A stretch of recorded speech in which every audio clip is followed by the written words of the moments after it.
ॾिसी आया न तव्हां उन मासूम जी उते क़बर जंहिंखे ऋण में परदेस में मां पंहिंजे हिननि हथनि सां उञायल बुखायल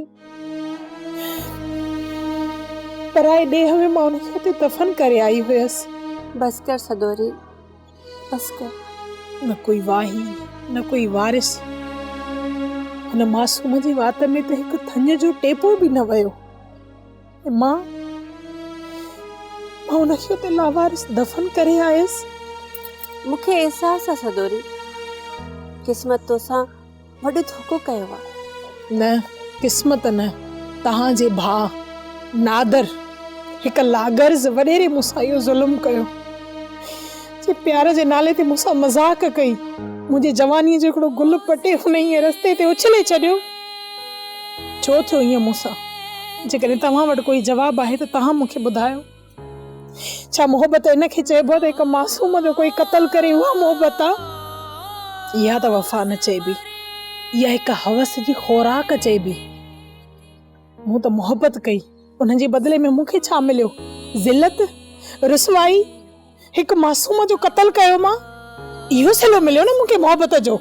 सदोरी तूं बराबरि तव्हां ज़मींदार आहियो, अमीर आहियो, पर मां ग़रीब नारी आहियां। अहिड़ी धन दौलत मां पंहिंजी गुरबत मथां कुर्बान थी कयां, न खपे मूंखे अहिड़ी मोहबत।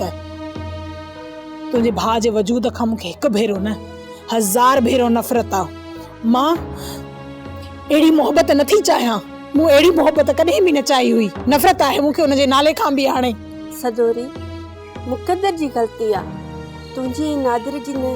त पोइ तव्हां ॿुधी छॾियो, न हाणे मूंखे मोहबत घुर्जे, न मूंखे इंसाफ़, न ई का अदालत। जेकॾहिं इहा ॻाल्हि आहे त तव्हां भले ई निकाह टोड़े छॾियो, मूंखे मंज़ूर हूंदो। सदोरी मां तोखे वठण आई आहियां, तोखे परचाइण आई आहियां, हल मूंसां। मां ॼाणियां थी त तूं हिकु अज़ीम पीउ जी धीउ आहीं, पर हक़ीक़त इहा आहे त तुंहिंजे भाउ जो मां पंहिंजी ज़िंदगीअ में हाणे वजूद बि बर्दाश्त नथी करे सघां, ऐं हुन जो पाछूलो मां पंहिंजी ज़िंदगीअ मथां आज़ाद थी सम्झां।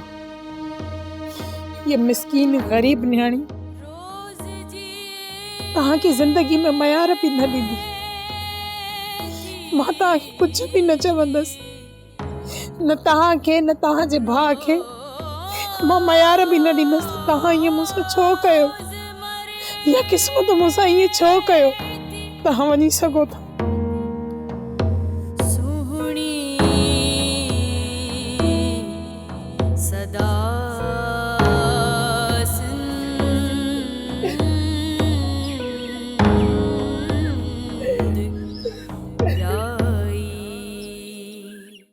सोप सीरियल सिंध जाई तमाम एपिसोड्स ॾिसो हाणे HD क्वालिटीअ में। विज़िट करियो असांजो YouTube channel Sindh TV HD drama. Subscribe कयो असांजो official YouTube channel Sindh TV HD drama ऐं वधीक अपडेट लाइ बेल आइकन खे क्लिक करियो।